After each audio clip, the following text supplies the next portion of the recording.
Assalamualaikum warahmatullahi wabarakatuh. Selamat pagi Sobat Gokes Goes to School. Dalam edisi kita bersama dengan RSDKO Engku Haji Daud yang melaksanakan program talk show nih dengan berkolaborasi dengan SMA Negeri 7 Tanjung Pinang. Nah, acara ini merupakan acara yang diselenggarakan dari RSDKO Engku Haji Daud sendiri yang berkolaborasi bersama SMA Negeri 7 Tanjung Pinang dan juga dipublikasikan melalui media GoTV News dalam rangka menyebarluaskan informasi dan juga edukasi mengenai kesehatan mental kepada para remaja.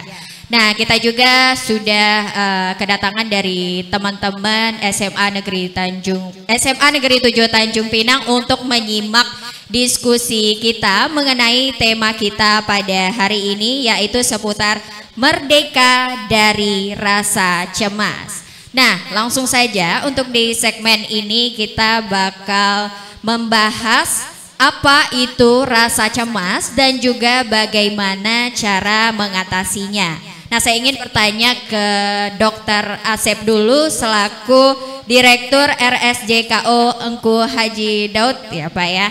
Nah, sebenarnya mengapa sih Pak penting bagi para remaja itu untuk mulai mengenal dan juga memahami kesehatan mental sejak dini, terutama terkait dengan soal rasa cemas yang berlebihan? Baik, terima kasih. Jadi remaja ini adalah fase yang sangat istimewa ya. Tadi saya di sambutan saya sampaikan remaja ini fase yang istimewa yang kondisinya harus betul-betul diperhatikan. Jadi kalau remaja kita ada masalah mental, masalah kepribadian yang tidak selesai, nanti bisa berlanjut. Ya, kan remaja ini awal nih, jadi energinya berlebih. Ini remaja ini energinya lagi aktif-aktifnya nih. Kemudian dari kondisi metabolismenya ya, dari fisik juga terjadi perubahan, enzim segala macam gitulah ya. Nah makanya penting sekali bagaimana remaja ini memiliki kesehatan mental yang baik. Ya, kalau dia punya masalah, maka masalah itu akan dibawa. Nanti habis remaja kan nanti dia sekolah, kuliah, menikah, kemudian dia punya anak, kalau suami punya istri gitu ya. Nah ini makanya kami menyadari betul bahwa fase remaja ini adalah fase yang sangat spesial, yang istimewa. Kondisi semua juga sedang ada perubahan, makanya perlu perhatian serius. Seperti itu. Jadi rasa cemas ini memang perlu diketahui sedini mungkin ya Pak ya. Jadi makin cepat diketahui ada permasalahan atau tidak, itu makin bagus nanti untuk dilakukan treatmentnya gitu nanti sama dokter Lina lah lebih lanjutnya. Jadi dengan mengetahui, dengan screening lebih cepat, lebih tahu, maka nanti faktor-faktor yang akan menjadi masalah itu cepat di treatment ya. Betul. Kemudian faktor-faktor yang akan memperkuat resistensi, yang akan memperkuat daya tahan diperkuat. Itu betul. Aja. Jadi makin cepat kita mengetahui dan juga mendatangi profesional, makin cepat pula itu kesehatan mental kita akan segera sembuh ya Pak ya. Oke, nah selanjutnya kita ingin bertanya ke Dokter Lina nih, selaku dokter spesialis jiwa anak dan remaja. Nah dok, sebenarnya apa sih dok perbedaan antara cemas yang wajar dan juga gangguan kecemasan yang gak wajar nih, yang perlu kita waspadai gitu? Ya, terima kasih ya untuk pertanyaannya. Jadi sebetulnya setiap manusia nggak mungkin nggak pernah cemas ya. Betul. Karena cemas sebenarnya itu salah satu dari fitrah manusia. Namun tadi seperti yang ditanyakan, kapan kita bilang ini cemas yang wajar, kapan ini suatu cemas yang merupakan gangguan. Kalau di fisik gangguan cemas berarti penyakit cemas gitu ya. Nah cemas sebenarnya itu bisa berdampak positif bagi kehidupan kita ya. Oh, ada dampak positifnya juga, dokter? Tentu. Oh iya. Dengan kecemasan yang wajar sesuai dengan kadar yang cukup, itu membuat kita menjadi bersiap untuk mengantisipasi kemungkinan yang akan di depan. Misalnya kan adik-adik ini mau ujian, aduh cemas ya, nanti nilainya takut nggak bagus. Nah, orang yang sehat akan mengantisipasi itu dengan cara belajar lebih giat kan, gitu ya. Betul. Tapi kalau misalnya cemas ini disikapi dengan cara yang nggak baik, terus malah jadi overthinking, aduh nanti nilaiku nggak bagus, tapi nggak belajar juga gitu. Nah, itu berarti kemampuan kalau kita bilang mekanisme copingnya kurang baik ya. Betul. Dan kalau misalnya mekanisme copingnya kurang baik, nanti lama-lama akan menjadi tadi berlanjut ke gangguan cemas gitu ya. Jadi kurang produktif nanti ya, yang harusnya belajar gara-gara cemas, overthinking, malah mikirin nanti nilainya bagus nggak, bukannya saya harus belajar supaya nilainya jadi bagus. Nah, contohnya seperti itu. Malah ketakutan sendiri ya, Dok ya. Iya. Jadi rasa cemas nih teman-teman memang ada sisi dampak positifnya juga, seperti kata Dokter Lina tadi, itu memicu semangat kita untuk menjadi lebih baik ya, Dokter ya. Nah, namun jadi kalau untuk sisi negatifnya itu dapat berdampak pada kesehatan mental kita juga apabila kita terlalu ketakutan berlebihan, menanggapinya dengan berlebihan. Nah, saya kembali lagi kepada Dokter Asep nih, Dok. Seperti apa dokter melihat kondisi umum remaja saat ini terkait gangguan kecemasan atau psikologis nih, dokter? Ya, jadi saya rasa semua remaja di sini pegang ini ya. Ini sebenarnya, tapi kita tidak bisa menyalahkan. Ini kan hanya alat kita ya. Dan di sini juga semua jendela informasi ada. Betul. Tadi Dokter Lina udah sampaikan. Betul. Cemas itu ibarat apa ya? Kalau mungkin ibarat garam kali ya. Masakan nggak ada garam enak nggak? Nggak enak ya. Nah, jadi cuman penyikapan kita terhadap cemas itu. Nah, tadi ditanyakan remaja sekarang gimana? Remaja sekarang ini kalau saya bilang sangat beruntung ya. Kenapa tuh, dokter? Sangat beruntung sekali. Ada barang ini sangat beruntung. Kami ya, dulu zaman saya, zaman Dokter Lina, kalau ditinggal orang tua, kalau mau manggil gimana? Teriak-teriak. Kalau enggak cari ke dapur, manggil, "Ma, Pa, pulang," gitu. Kalau remaja sekarang tinggal telepon. Hanya yaitu ini adalah pedang bermata dua, banyak positif tapi ada negatif. Jadi tadi pertanyaan bagaimana kondisi, nah itu tadi sekarang ini remaja ini dengan fase-fase yang istimewa tadi ya, terjadi perubahan segala macam. Nah ini juga ada tantangan tersendiri, ada bahaya tersendiri, ada kerentanan karena banyak tergantung dengan barang ini, dengan HP ini, dengan Android, dengan media sosialnya. Betul. Gitu ya. Kadang-kadang kematangan emosional inilah yang bermasalah. Betul. Makanya remaja kita ini rentan sekali. Betul. Ya, suatu sisi dengan energinya, dengan semangatnya bisa sangat positif, tapi juga dia memiliki kerentanan dalam masalah mental. Betul. Termasuk tadi pengelolaan cemas yang Dokter Lina sampaikan. Berarti di era digital seperti saat ini, media sosial ini mempunyai dua dampak sisi ya, dokter ya. Ya, satu bisa dimanfaatkan dengan positif untuk membantu kegiatan sehari-hari kita, dan juga di sisi negatifnya apabila kita terlalu menggunakannya secara berlebihan ya dokternya, jadi kita ketergantungan banget nih sama gadget, apa-apa gadget gitu ya. Nah, balik lagi ke Dokter Lina nih, Dok. Kapan sih, Dok, seseorang perlu dibawa ke tenaga profesional nih untuk mendapatkan bantuan penanganan gitu? Iya, seperti yang tadi saya sampaikan bahwa sebenarnya cemas itu juga bisa normal ya, tadi ditanyakan juga. Jadi cemas-cemas apa sih yang normal? Yang tadi kalau penyebabnya jelas, kemudian juga cara kita mensikapinya juga masih wajar. Jadi malah itu menjadi positif. Tadi misalnya cemas takut nilainya kurang, jadi kita belajar gitu. Oh cemas nanti kesiangan berarti kita siap lebih pagi ya. Tapi kalau misalnya cemas yang sudah jadi gangguan tadi yang perlu mungkin memerlukan intervensi khusus, entah itu berupa konseling, mungkin yang kalau lebih berat lagi butuh pengobatan. Ketika cemas itu satu penyebabnya mungkin sebenarnya tidak terlalu nyata gitu ya, seperti mungkin ada kita bilang ada gangguan cemas menyeluruh namanya. Jadi kalau misalnya ibu pergi atau anggota keluarga pergi itu takut, oh jangan-jangan ibu saya nanti di jalan kenapa-napa gitu. Ya gitu, terus akhirnya telepon sampai misalnya jadi nggak fokus belajar, nggak fokus bekerja.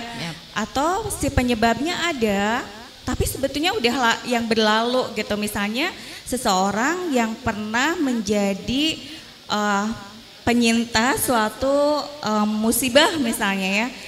Dulu trauma gitu ya dok ya? Trauma misalnya ada gempa bumi gitu zaman dulu pernah. Nah tapi sekarang sebenarnya tidak ada gempanya, tapi begitu dengar suara keras sedikit aja itu sudah bikin dia keringetan, deg-degan gitu ya. Jadi mungkin jadi emosinya meningkat gitu ya, jadi pusing dan sebagainya. Atau si penyebabnya itu sebenarnya tidak terlalu berat tapi dia merespon tubuhnya ya. Tubuhnya itu merespon secara berlebihan gitu. Misalnya terhadap benda-benda tertentu yang sebenarnya bukan sesuatu yang membahayakan, yang mungkin adik-adik pernah dengar fobia gitu ya. Padahal kan biasanya objeknya bukan objek yang berbahaya atau situasinya bukan situasi yang berbahaya, tapi si tubuh itu merespon itu sesuatu yang sangat berbahaya gitu. Sehingga tadi muncullah keluhan fisik, keluhan psikis atau keluhan kognitif kita bilangnya. Jadi nggak bisa fokus ya, overthinking gitu. Keluhan fisik deg-degan, sesek, GERD-nya kambuh.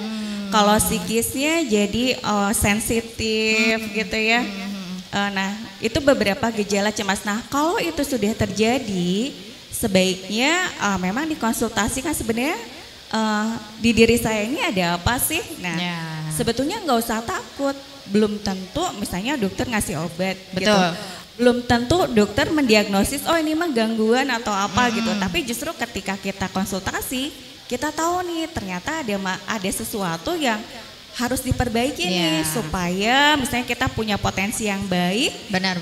Jangan sampai gara-gara cemas potensi kita jadi nggak berkembang. Betul, gitu, makin menghambat ya dok. Betul, jadi sebenarnya dengan konsultasi itu kita ingin mencari akar masalahnya di mana. Betul. Barangkali masih bisa diperbaiki nih supaya kita menjadi lebih sehat sehingga apa yang kita miliki, potensi yang kita miliki itu jadi bisa dimaksimalkan, bisa kita merasa sejahtera, merasa tenang, bisa mengerjakan tugas-tugas dengan baik. Nah seperti itu mungkin. Berarti fobia itu masuk gangguan kecemasan ya dok ya? Salah satunya. Salah satunya ya?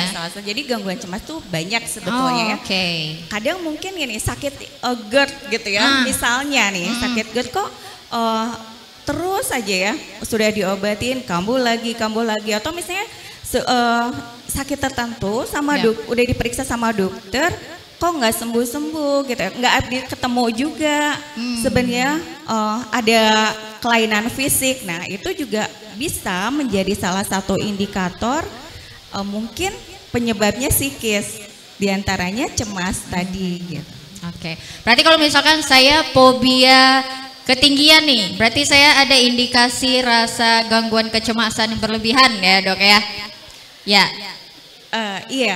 Tapi tidak selalu ya, takut tinggi terus itu fobia. Nah untuk kita bilang fobia atau ini mengalami suatu gangguan kecemasan itu biasanya memang perlu didiagnosis ya.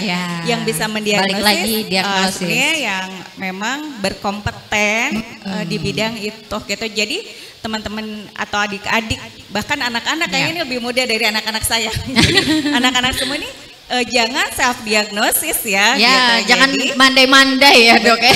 Jadi kalau misalnya ada merasa ada sesuatu yang salah, sebaiknya dikonsultasikan dulu. Tapi bagus sih sebenarnya cari informasi dulu ya. Cuman jangan kemudian self diagnosis itu. Cukup tahu, oh kok saya punya sesuatu yang kayaknya bikin saya jadi nggak nyaman. Coba konsultasikan apakah betul itu suatu fobia tadi atau bisa gangguan cemas tertentu. Ya. Nah, satu lagi nih dokter, kalau bipolar itu termasuk gangguan kecemasan atau beda lagi dokter? Beda ya. Jadi gangguan jiwa juga macam-macam, derajatnya, kemudian jenisnya. Ya. Kalau bipolar itu termasuknya gangguan mood. Jadi gangguan suasana hati, ya beda lagi dengan cemas. Jadi teman-teman gangguan kecemasan ini tentunya ada beberapa spesifikasi yang berbeda ya dokter ya. Ada gangguan kecemasan yang umum dialami oleh sebagian orang gitu, seperti cemas ya biasalah, cemas apa gitu, cemas cuman sekadar takut-takut doang gitu kan dokter ya. Dan juga ada gangguan kecemasan yang berlebihan seperti salah satu contohnya tadi itu fobia ya dokter ya. Dan tentunya itu memerlukan lagi diagnosis dari tenaga ahli profesional. Nah, jadi buat teman-teman jangan sembarangan untuk mendiagnosis dirinya sendiri itu. Ini apa-apa cek Google. Sakit kepala, pusing kepala, keliengan, ini kenapa ya, sakit apa ya, terus hasil pencariannya itu macam-macam ya dok ya. Ini ada kendala gangguan ini misalnya, jadi menimbulkan kepanikan diri kita sendiri seperti itu ya dokter ya. Nanti itu jadi penyebab kecemasan lagi. Betul, itu malah menimbulkan gangguan kecemasan yang lebih parah lagi ya dokter ya. Jadi terlalu banyak informasi. Betul, terlalu banyak menerima informasi tidak bermanfaat itu juga nggak baik ya dok ya. Nah itu dia tadi teman-teman dan juga Sobat Gokes. Jangan kemana-mana karena kita akan kembali lagi di segmen kita yang kedua. Dan buat teman-teman di sini yang sudah menyiapkan pertanyaan nih atau punya pertanyaan bawaan dari tadi, aku pengen nanya soal ini deh, boleh dipersiapkan dulu pertanyaannya. Nanti di segmen kedua kita bakal ngadain sesi tanya jawab langsung bersama kedua narasumber kita. Jadi tetap di Gokes Go to School edisi Merdeka dari Rasa Cemas.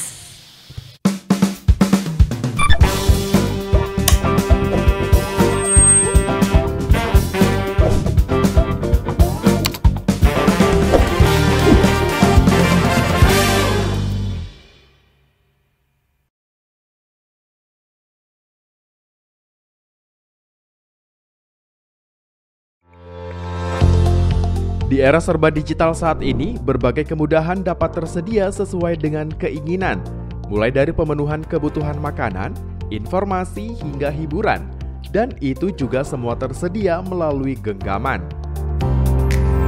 Hal ini dapat menimbulkan berkurangnya aktivitas fisik bagi setiap individu. Ditambah dengan kebiasaan yang tidak baik, seperti mengkonsumsi makanan yang tidak sehat, kebiasaan merokok, hingga pencemaran lingkungan yang mampu menjadi ancaman timbulnya penyakit menular di tengah masyarakat.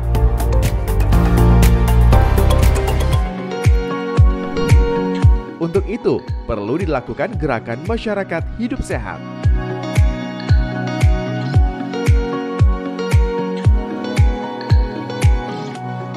Germas adalah suatu tindakan sistematis dan terencana yang dilakukan dengan kesadaran, kemauan, dan kemampuan. Berperilaku hidup sehat untuk meningkatkan kualitas hidup, dengan tujuan meningkatkan produktivitas penduduk dan mengurangi pembiayaan pelayanan kesehatan akibat penyakit.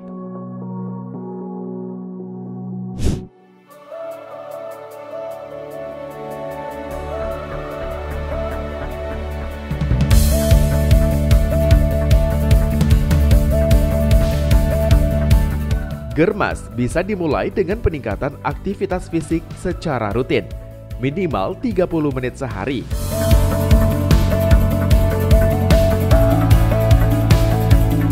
Hal ini membantu mencegah masalah kesehatan serius, di antaranya stroke, penyakit metabolisme, stres, hingga kanker-kanker.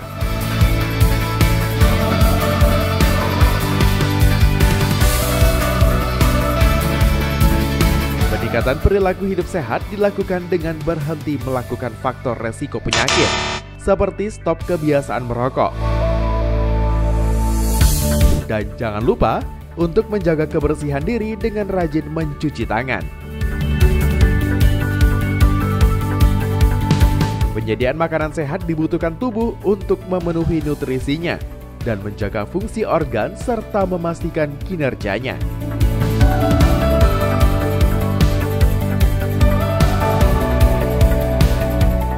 Makan makanan bergizi yang terdiri dari lauk pauk, biji-bijian, sayur, dan buah.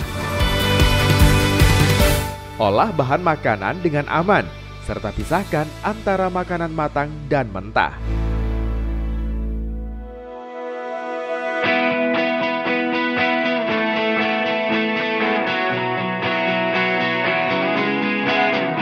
Lakukan pencegahan dan deteksi dini penyakit paling sedikit 1 kali dalam setahun di fasilitas pelayanan kesehatan terdekat. Dengan mengecek tekanan darah, kadar gula darah, kolesterol, timbang badan, dan deteksi dini terhadap kanker.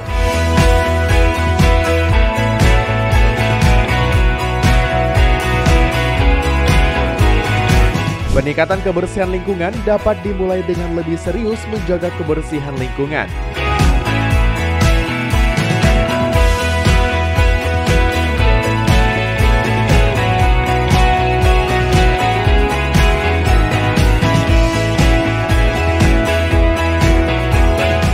Dari skala kecil seperti rumah tangga, hal ini mampu mencegah perkembangan vektor penyakit yang mengancam kesehatan di lingkungan sekitar.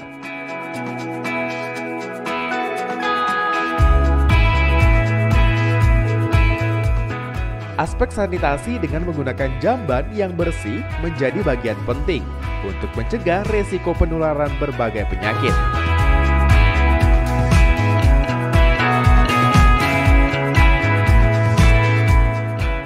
Dan jangan lupa meningkatkan edukasi hidup sehat untuk menambah pengetahuan dan kesadaran tentang pentingnya kesehatan.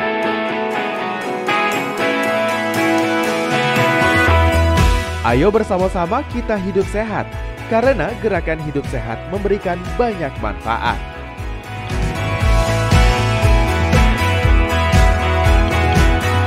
Sehat dimulai dari saya.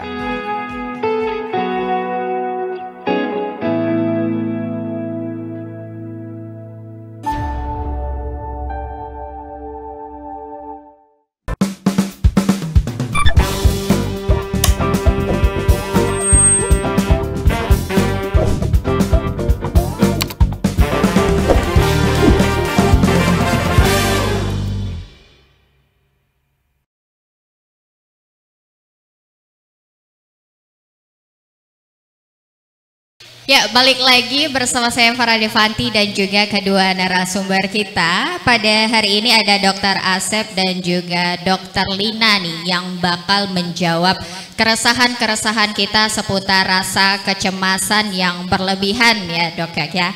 Nah sebelum saya lanjutkan pertanyaan, teman-teman di sini ada yang pengen nanya dulu.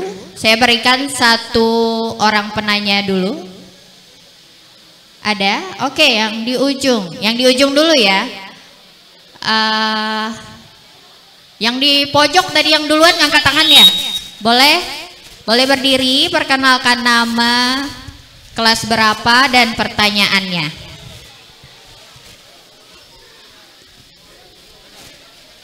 Assalamualaikum warahmatullahi wabarakatuh. Waalaikumsalam warahmatullahi wabarakatuh. Izin Bapak Ibu memperkenalkan diri. Nama saya Muhammad Andre Salodias dari kelas 12-2. Nah, saya adalah salah satu anggota anti perundungan SMA Negeri 7 Tanjung Pinang.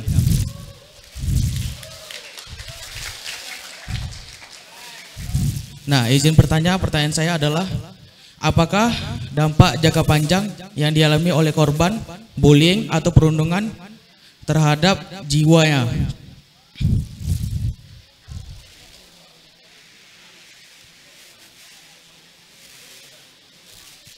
Ya, terima kasih. Ya, terima kasih kepada Andre ya namanya yang udah memberikan pertanyaan yang luar biasa bagus ya Dok ya. Gimana sih dampak yang ditimbulkan terhadap korban bullying untuk jangka panjang seperti apa? Boleh dijawab ya dokter ya dulu terlebih dulu. Iya, nih terima kasih ya Andre ya. Keren banget sudah menjadi anggota Satgas anti bullying ya. Nah, mungkin sebelum saya menjawab pertanyaan, ketika Nanda ini melakukan sesuatu yang insya Allah bermanfaat untuk orang lain ya, sesungguhnya manfaatnya bukan hanya untuk tapi untuk Anda sendiri. Katanya kalau orang merasa bermanfaat untuk orang lain itu bikin, kalau dari medis nih katanya bikin hormon endorfinnya bagus. Jadi itu juga akan membuat otak kita lebih sehat, psikologis kita lebih baik ya. Jadi menurut saya ini suatu peran yang sangat bagus gitu ya. Nah sekarang apa sih dampak jangka panjang ketika seseorang menjadi korban perundungan atau bullying? Nah betul, ini pertanyaan sangat bermanfaat. Jadi dampaknya bisa bermacam-macam. Yang pertama bisa aja membuat orang yang dibully menjadi kepercayaan dirinya jadi kurang. Kenapa seperti itu? Karena dia kan pasti direndahkan gitu ya. Akhirnya dia merasa bahwa oh saya memang kayaknya pantas ya digituin. Saya nih kelihatannya memang tidak sebaik teman-teman, karena mungkin kata-kata dari si pembulinya itu terus-menerus dikatakan, akhirnya itu jadi sesuatu yang dia yakini bahwa saya memang orang yang gak baik, misalnya dihina dan sebagainya. Dan ketika seseorang mempunyai kepercayaan diri yang kurang, itu akan membuat dia di kemudian hari menjadi orang yang merasa tidak kompeten, akhirnya tidak maksimal potensinya. Bayangkan kalau kita jadi pembuli terus membuat hidup orang lain jadi begitu. Ya, berarti kan betapa berdosanya nih kita membuat hidup orang lain jadi nggak baik. Itu. Kemudian yang kedua bisa jadi si yang dibully ini jadi pelaku. Pernah dengar nggak? Benar. Korban malah awalnya korban jadi pelaku ujung-ujungnya Dok. Iya, itu juga sangat mungkin dan itu juga jadi sangat berbahaya ya. Kenapa kok bisa jadi dari korban jadi pelaku? Karena dia merasa bahwa oh ternyata nggak apa-apa ya ngebully orang gitu. Jadi nilai moralnya nanti jadi beda gitu. Bayangkan kita berkontribusi membuat seseorang jadi pembuli lagi, tuh kan bertambah-tambah nih ya dosanya. Kemudian bisa jadi tadi gangguan cemas karena aduh nanti kalau saya sekolah nanti dibully lagi, jadi dia mengalami gangguan cemas, itu juga mungkin. Kemudian bahkan yang lebih berat, mungkin anak-anak sekalian di sini sering dengar berita baik di media sosial atau di media nasional ya, di berita yang kita dengar di TV atau mungkin di internet, di koran dan sebagainya. Itu korban bullying bisa jadi bunuh diri ya, maksudnya bisa jadi mengakhiri hidupnya sendiri. Nah itu dampak yang paling parah fatal banget gitu ya. Jadi hati-hati misalnya ketika kita memperlakukan teman kita tidak baik. Betul. Ya. Kalau misalnya teman kita sedang tidak baik-baik saja dibully, bisa jadi dampaknya seberat itu gitu ya. Padahal mungkin niatnya saya main-main, tapi belum tentu gitu ya. Dampaknya seperti seringan yang kita bayangkan. Bisa jadi kalau teman kita memang keadaannya sedang lemah, bisa tadi yang saya sebutkan itu terjadi. Gitu ya. Jadi parah banget memang dampak bullying ini ya Dok ya. Jadi jangan asal membuli teman-temannya nih. Bisa jadi nanti berlanjut ke adik-adik bawahannya itu bahaya ya dok ya, jangan sampai ya. Oke, terima kasih banyak Andre atas pertanyaan yang luar biasa tadi ya. Silakan kami juga memberikan hadiah goodie bag nih, apresiasi buat Andre yang bertanya, dan buat teman-teman yang lainnya yang pengen bertanya juga nanti akan kita sediain sesi tanya jawabnya juga ya. Nah, melanjutkan di segmen kita yang kedua nih dokter, soal merdeka dari rasa cemas dan juga cara menanganinya. Nah, selama ini kan kita masih terdoktrin dengan stigma negatif nih dokter. Kalau orang yang pergi ke rumah sakit jiwa atau konseling itu dalam tanda kutip dianggap gila. Jadi buat sebagian masyarakat mungkin masih tabu gitu ya dok ya, atau masih takut dicap gila buat pergi ke rumah sakit jiwa seperti itu. Nah, bagaimana sih dokter untuk cara agar menghilangkan stigma buruk atau negatif tersebut dokter? Ya baik, terima kasih. Jadi ini tadi ada duta genre ya. Ya. Nah, ini juga nanti mohon bantuan nih ya, nanti dengan duta genre dari SMN 7 kita perlahan-perlahan tapi pasti kita hapus stigma itu ya. Tadi dokter Lina udah sampaikan makin cepat di treatment, makin cepat kalau yang cemas biar tidak nambah jadi makin berat, berkomunikasi dengan ahlinya akan bagus. Nah jadi nanti stigma ini yang pertama, kami sekarang nggak pakai lagi rumah sakit jiwa nanti namanya rumah sakit aja. Rumah sakit aja, nggak ada yang. Jadi nanti kami brandingnya Engku Haji Daud aja, EHD-nya aja. Oke. Karena di EHD ini selain kita ada layanan jiwa dan nafja ya untuk rehabilitasi, kami juga ada layanan lainnya. Jadi medical check up, kemudian ada untuk yang jantung, penyakit dalam, anak, bedah, mata, termasuk kami juga sekarang sudah mulai untuk bagaimana biar remaja-remaja ini menemukan kemampuannya dok ya, bakatnya ini saya ini sebenarnya apa sih, apa kelebihan saya ini apa gitu ya. Karena makin bagus kita tahu potensi kita itu akan lebih baik ya. Jadi stigma itu yang pertama kami terus melakukan edukasi lah ya. Yang kedua kami mulai menghilangkan ya itu, walaupun akan tetap ada ya. Mudah-mudahan seiring dengan waktu jadi tidak ada lagi keengganan ya untuk berobat. Yang kedua kami juga memfasilitasi melalui tadi itu. Jadi kami ada telekonsultasi jiwa online. Ada online juga ya, biar mempermudah gitu ya dokter ya. Termasuk ini kami udah 1,5 tahun sebenarnya, cuma sepertinya agak vakum, yaitu tentang sahabat EHD. Nanti kami berbarengan nanti dengan ulang tahun nanti kami akan format baru lah bagaimana sahabat EHD ini bisa menjadi tadi itu menjadi lebih hidup, lebih aktif. Itu berbentuk aplikasi ya dokter. Betul. Ya, aplikasi dan ada websitenya. Ya sahabat EHD ya dokter ya. Dan siap-siap aja nanti kita akan pantau nih. Bukan. Bukan. Karena ini remaja ini biasanya senang dengan ini ya, dok namanya hadiah ya. Iya. Nanti kita siapkan. Nanti ada door prize-nya. Ada yang pernah bercita-cita pengen ke tembok Cina nggak? Nanti pantau ya. Nanti kita launching itu. Nanti ada door prize-nya nanti.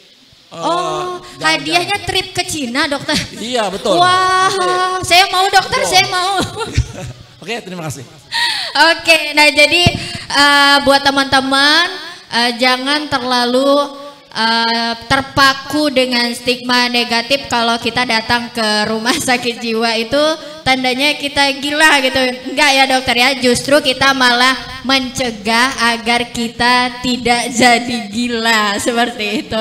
Nah selain itu RSJKO juga selain memberikan layanan kesehatan jiwa juga ada layanan kesehatan lain ya dokter ya, kesehatan umum seperti biasa, dan juga ada yang terbaru yaitu layanan pengecekan minat dan bakat ya dok ya.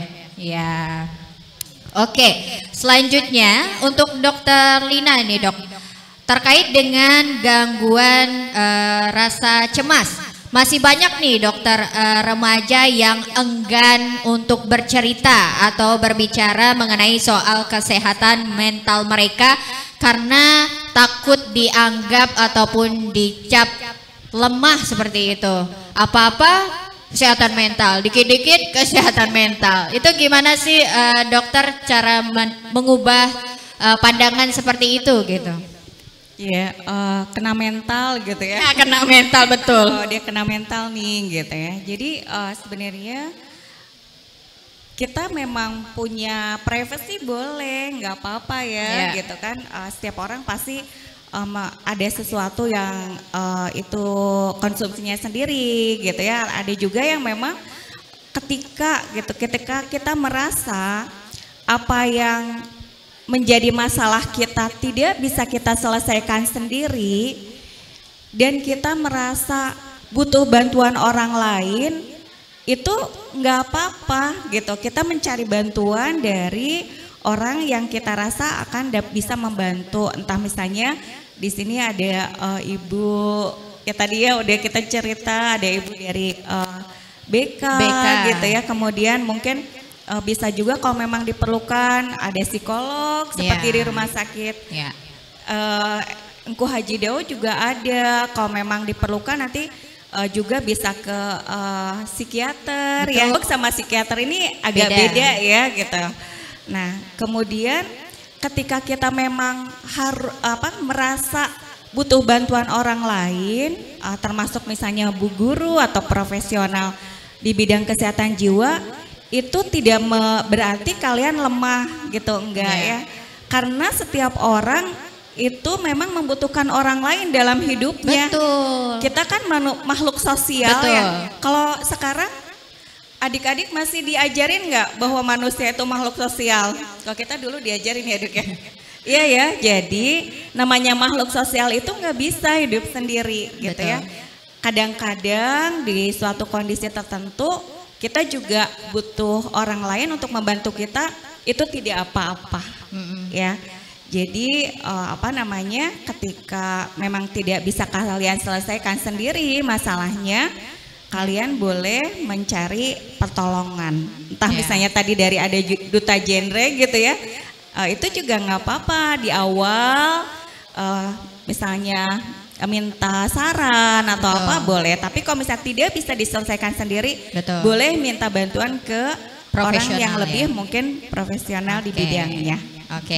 Jadi jangan takut untuk meluahkan atau curhat, mengungkapkan isi hati ya dokter ya. Tapi mungkin harus sama orang yang tepat ya. Jadi jangan sembarangan cerita nanti viral gitu ya. Nanti cerita ke temannya tiba-tiba udah kesebar aja gitu ya dok. Jadi mungkin ya proporsional aja ya. Mungkin yang kalian pikir ini bisa membantu gitu ya. Nah jadi seperti itu teman-teman. Kalau memang merasa beban hidup kalian tuh berat banget, kayaknya aku deh di dunia ini yang paling berat cobaannya, coba deh curhat sama teman. Tapi pilih-pilih juga teman yang mau dicurhatin tuh seperti apa ya dok ya. Jangan asal sembarangan curhat. Nah siapa tahu mungkin teman-temannya bisa kasih solusi atau setidaknya mendengarkan keluh kesah kalian gitu.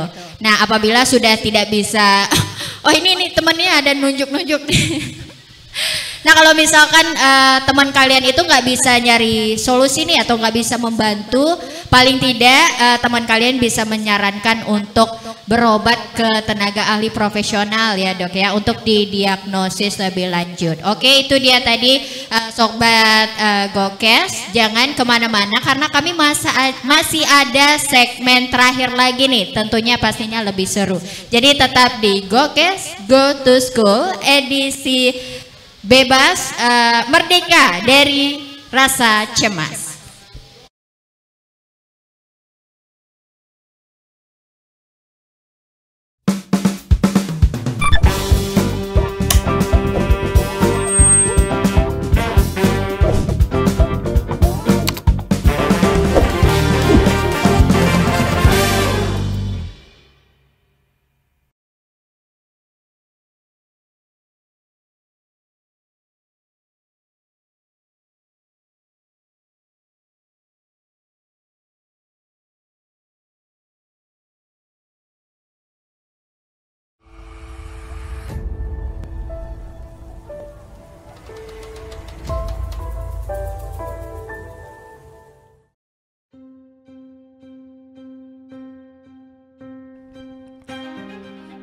Wajahku kusam banget, jadi nggak pede ketemu teman-teman.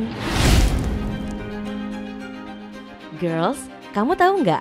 3 dari 10 remaja putri di Indonesia menderita anemia loh. Banyak dari kita yang mungkin belum menyadari bahaya dari penyakit ini.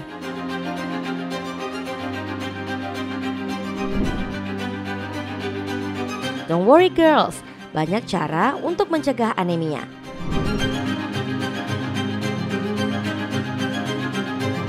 Tentunya kamu tidak ingin mengalaminya, bukan?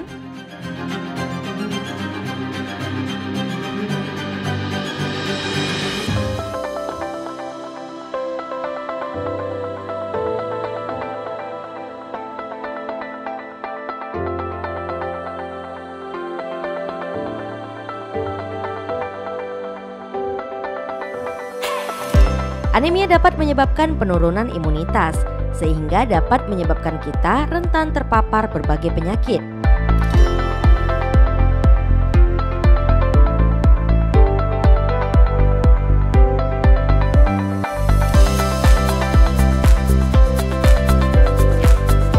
So, jangan lupa untuk penuhi gizi seimbang dengan makan protein hewani setiap harinya ya girls.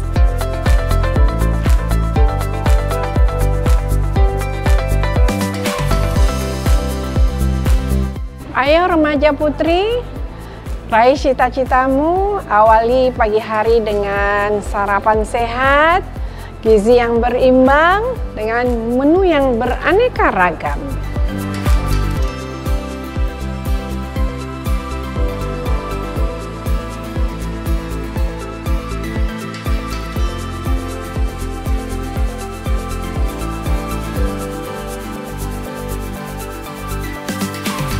Menstruasi bulanan menyebabkan para remaja putri mudah mengalami anemia, sehingga membuat tubuh lebih mudah lemas dan mudah untuk pingsan.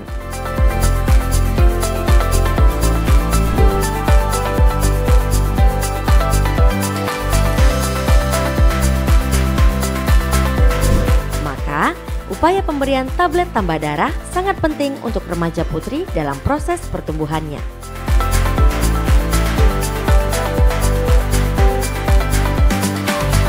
Minum tablet tambah darah 1 kali dalam 1 minggu.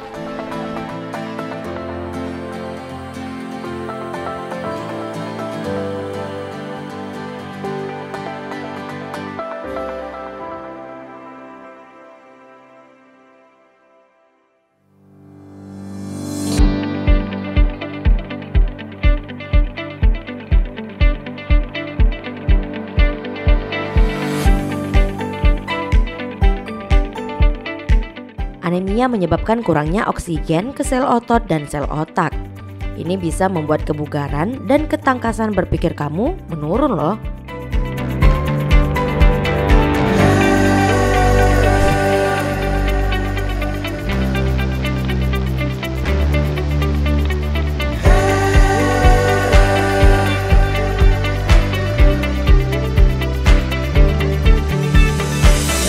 Untuk itu, latih fisikmu dengan rutin berolahraga ya girls.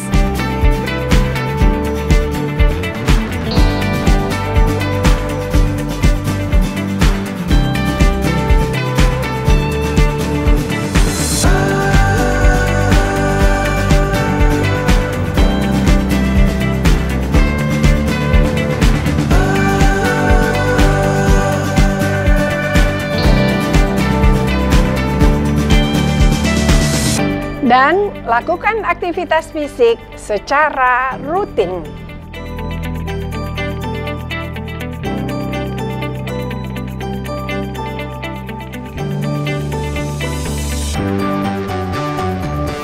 Kini aku jadi lebih pede untuk aktif, produktif, kreatif, dan berprestasi.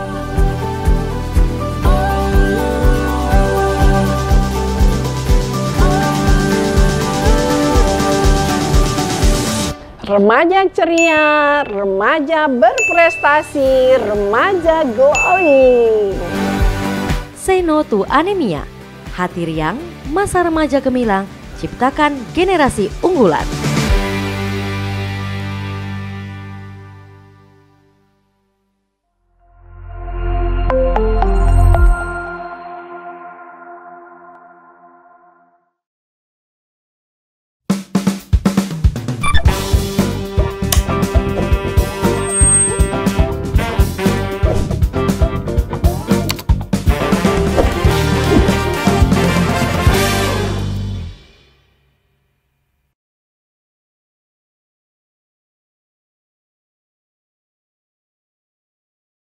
Ya, terima kasih Sobat Gokes dan juga teman-teman dari SMA Negeri 7 Tanjung Pinang yang masih setia bersama kami di podcast kita Gokes Go to School edisi bersama dengan Engku Haji Daud singgah ke sekolah.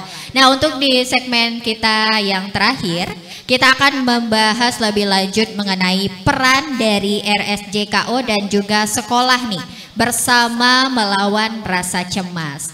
Nah, terkait dari soal peran RSJKO nih dokter, bagaimana sih dokter peran dan juga pelayanan dari RSJKO sendiri dalam memberikan layanan kesehatan kepada para pasiennya dokter?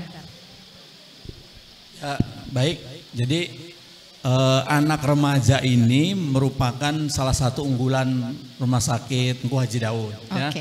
Jadi makanya kami ada alhamdulillah ada Dokter Lina yang berkenan mau bergabung dengan kami jauh nih ya, dokter paruh waktu kami gitu ya.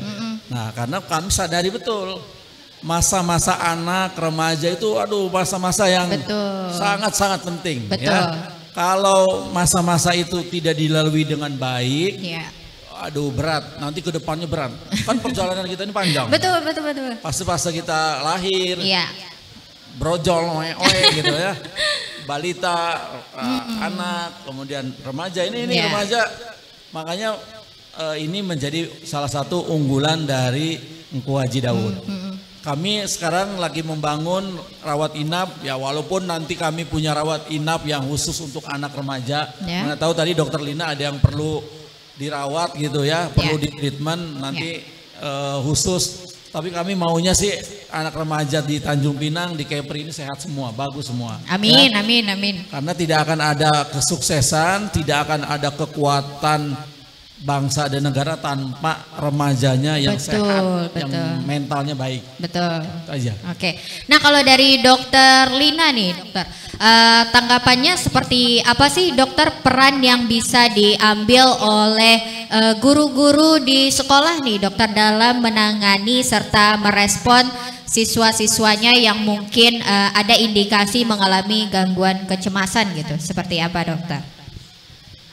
Iya, memang kita sebetulnya rumah sakit itu kan garda terakhir ya, jadi gerbang terakhir gitu untuk kesehatan jiwa. Artinya ketika masalahnya cukup berat, tidak bisa diselesaikan mungkin dengan konseling saja gitu ya, perlu intervensi yang lebih komprehensif, yang lebih profesional mungkin. Pendekatannya secara psikologis dan secara medis itu ke kita. Namun sesungguhnya yang menjadi ujung tombak kan memang para guru ya, yang tentunya lebih banyak interaksi dengan anak-anak kita semua ini gitu. Beliau-beliaulah yang mungkin akan bisa lebih dahulu mengenali, oh ini ada sesuatu nih, misalnya beliau kan yang paling paham, oh ini biasanya anak-anak ini prestasinya bagus, misalnya kok tiba-tiba turun drastis. Itu juga bisa menjadi salah satu indikator ada sesuatu yang mungkin perlu diselesaikan gitu. Kalau misalnya ternyata masalahnya adalah masalah kesehatan jiwa ya, atau masalah psikologis, kalau memang tidak bisa diselesaikan, tidak apa-apa. Mungkin berkolaborasi gitu ya, berkolaborasi dengan kita. Terus terang kami juga tidak bisa bekerja sendiri nih. Alangkah baiknya kalau misalnya kita saling berkolaborasi. Seperti itu. Oke, jadi peran guru-guru ini sangat penting sekali ya dok ya, karena mereka adalah garda-garda terdepannya nih bagi siswa-siswa mereka ya. Dan juga para guru-guru juga bisa berkolaborasi bersama dengan RSJKO Engku Haji Daud tentunya untuk menangani gangguan-gangguan kecemasan yang dialami oleh para siswanya. Oke, saya buka satu penanya lagi. Wah, langsung banyak nih.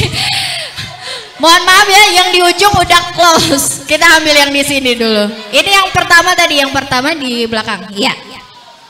Yang pertama ngangkat, bukan yang di belakang. Oke, silakan. Perkenalkan nama, kelas berapa dan juga pertanyaannya.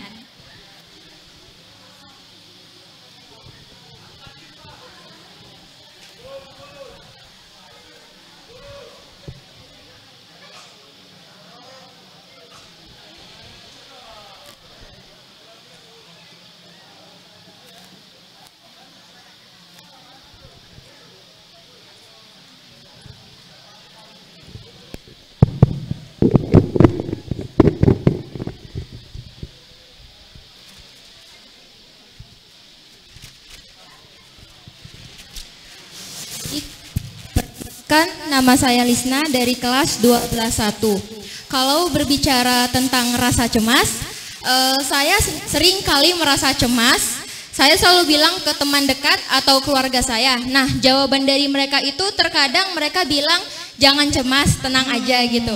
Terkadang dari rasa cemas itu muncul rasa overthinking nih.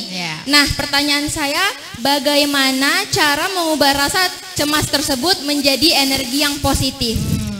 Terima kasih. Terima kasih Isna atas pertanyaannya, juga sangat bagus sekali ya dokter ya. Tadi si Isna sudah bilang dia punya gangguan kecemasan, sudah mencoba juga cerita sama teman dekat dan juga keluarganya, tapi responnya justru malah cuman ya udah jangan cemas gitu. Dan juga dia ingin gimana cara mengubah rasa cemasnya menjadi sesuatu hal yang positif seperti itu. Bagaimana dokter cara menanggapinya? Silakan. Iya, seperti yang tadi saya sampaikan ya, saya dan Dokter Asep juga sampaikan bahwa sebetulnya cemas ini bisa menjadi sesuatu yang positif, bisa juga enggak gitu ya. Kapan cemas ini bisa jadi sesuatu yang positif? Ketika cemas ini memang dari kadarnya juga wajar gitu ya, dan kita bisa mengelolanya dengan baik. Nah, salah satu dari ciri sehat jiwa menurut undang-undang di Indonesia nih, salah satunya adalah ketika seseorang yang sehat jiwa itu bisa mengelola kecemasannya menjadi sesuatu yang positif. Misalnya tadi kita nggak fokus ke cemasnya tapi lebih fokus ke solusi gitu ya. Nah, misalnya ada teman kalian yang bilang saya kok cemas ya, bantu dia mengurai dulu penyebab cemasnya apa sih gitu ya. Tapi misalnya ternyata memang kecemasannya tidak bisa diatasin sendiri gitu ya, karena mungkin penyebab cemasnya terlalu berat untuk bisa diatasin sendiri. Kemudian kadang setiap orang tuh kan punya kekuatan tersendiri ya. Betul. Tidak semua orang itu kuat gitu. Ada juga suatu waktu kita memang sedang tidak baik-baik saja sehingga kecemasannya sangat berat dan kita butuh bantuan orang lain. Nah, kalau kondisinya demikian tidak apa-apa ketika kita harus berkonsultasi dengan seseorang yang dirasa lebih mengetahui cara bagaimana menyelesaikannya, tadi entah guru atau misalnya profesional di bidang kesehatan jiwa, entah psikolog atau psikiater, seperti itu. Jadi supaya kecemasan ini tadi tidak menjadi suatu gangguan ya, nggak jadi suatu penyakit. Justru dengan konsultasi ini bisa menjadi salah satu pencegahan, jangan sampai kita jadi sakit gitu, jangan sampai kita jadi punya gangguan cemas. Dan mungkin dengan konsultasi kita malah bisa dibantu bagaimana kita bisa mengelola kecemasan itu menjadi sesuatu yang positif tadi. Ya, kadang kan seseorang itu juga tadi butuh bantuan orang lain ya, karena kita kan makhluk sosial. Jadi kalau memang perlu berkonsultasi tuh tidak menunjukkan kita lemah gitu ya. Boleh dikasih tips sedikit nggak dok? Gimana cara kita untuk mengatasi rasa cemas? Misalkan teknik pernafasannya gimana gitu dokter? Atau ada misalkan peregangan-peregangan tertentu gitu yang bisa dilakuin gitu? Oke, sebenarnya gini, mungkin saya kasih tips secara umum ya untuk kesehatan jiwa. Yang pertama kita bisa membangun resiliensi. Nah, mungkin ini kata baru nih ya, resiliensi itu adalah ketika seseorang bisa mengatasi tekanannya dan kembali ke fungsi semula gitu ya. Kan wajar, semua orang pasti punya masalah ya. Tapi bagaimana kita bisa kembali ke kondisi psikologis yang baik kembali. Itu dengan mempunyai pola hidup yang sehat, tidur yang cukup, kemudian kita juga melakukan aktivitas fisik seperti olahraga, berinteraksi dengan teman secara real di dunia nyata, nggak cuma di online saja gitu ya. Kemudian juga mungkin kita sesekali bisa berefleksi diri gitu ya, menelaah apa sih yang sudah kita lakukan, apa aja sih sebenarnya kelebihan kita, kekurangan kita ya. Jadi self awareness-nya juga ditingkatkan.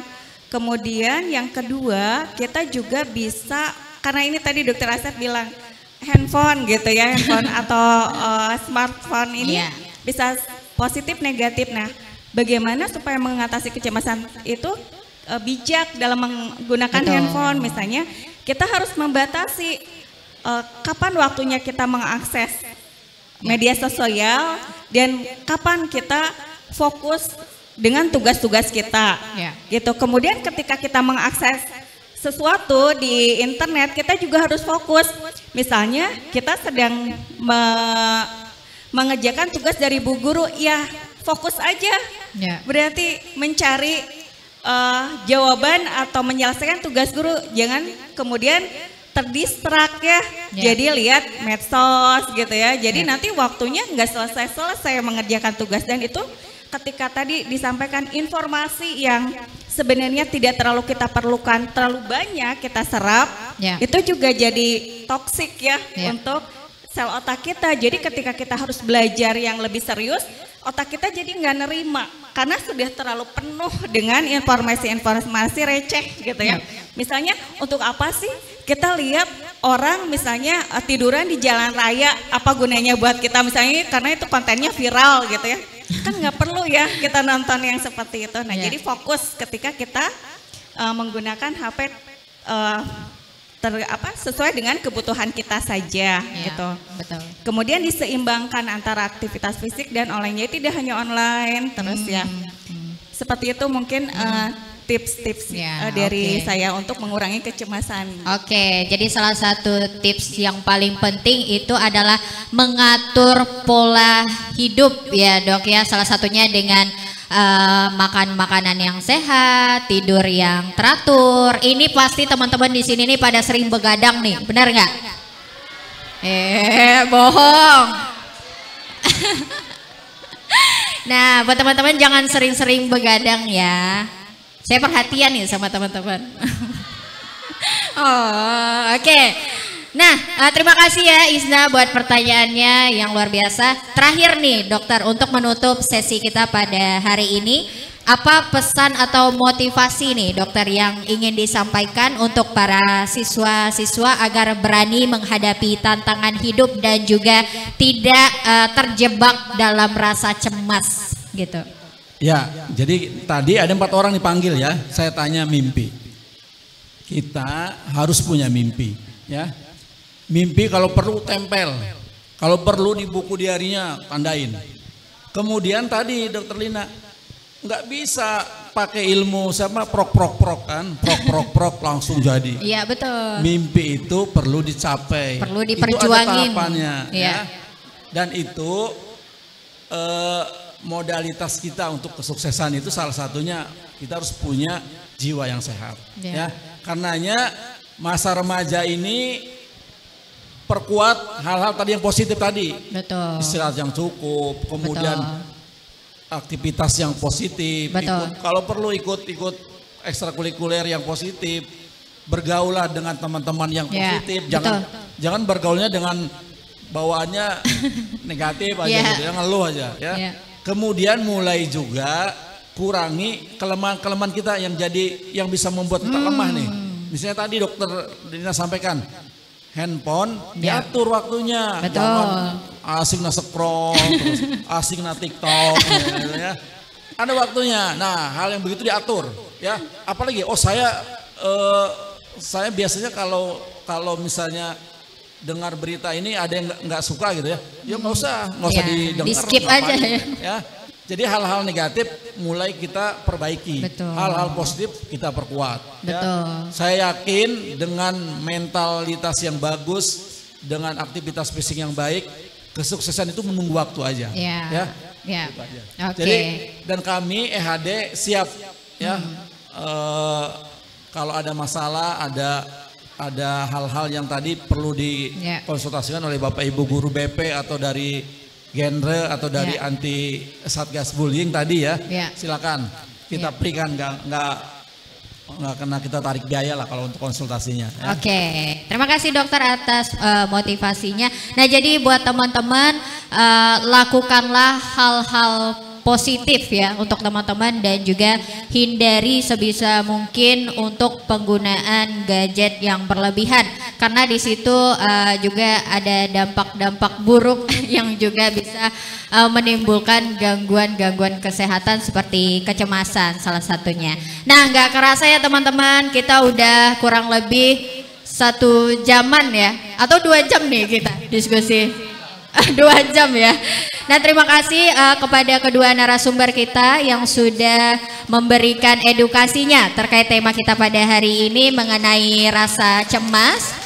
Dan juga terima kasih kami sampaikan kepada pihak sekolah, terutama dari kepala sekolah dan juga guru-guru serta staf dan juga pengurus.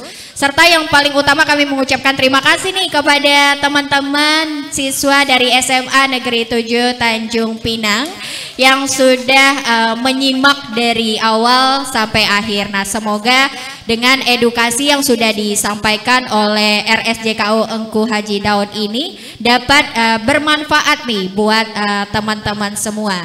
Nah, jadi buat teman-teman yang kalau memang udah merasa mulai agak-agak stres gitu, agak-agak cemas gitu, udah mulai agak-agak merasa gila gitu, boleh lah ya itu untuk diskusi lebih lanjut untuk awal sama temannya dulu, baru kalau memang kalau nggak ada solusi baru lanjut ke profesional. Jadi jangan takut untuk dicap gila, karena lebih baik untuk mencegah daripada mengobati. Dan juga buat guru-gurunya nih, atau mungkin udah merasa agak-agak stres menghadapi murid-muridnya, keseharian murid-muridnya, boleh juga untuk dikonsultasikan kesehatan mentalnya kepada profesional. Tapi saya yakin banget teman-teman dari SMA Negeri 7 Tanjung Pinang ini anaknya pada baik-baik semua ya Dok ya.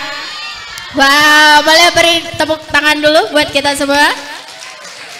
Ya, akhir kata saya Farah Devanti mewakili segenap kru yang bertugas mengucapkan terima kasih banyak. Saya pamit undur diri, mohon maaf apabila ada kesalahan dalam pembawaan acaranya. Saya akhiri dengan pantun, boleh? Boleh ya? Karena tadi saya udah nyiapin pantun nih. Saya nggak mau kalah dari Pak Kepsek dan juga Pak Kadis. Oke, bunga melati harum mewangi, tumbuh indah di tepi jendela. Mari kita bawa hati tenang ini, bebas cemas, jiwa pun merdeka. Terima kasih. Wabillahi taufiq wal hidayah. Wassalamualaikum warahmatullahi wabarakatuh.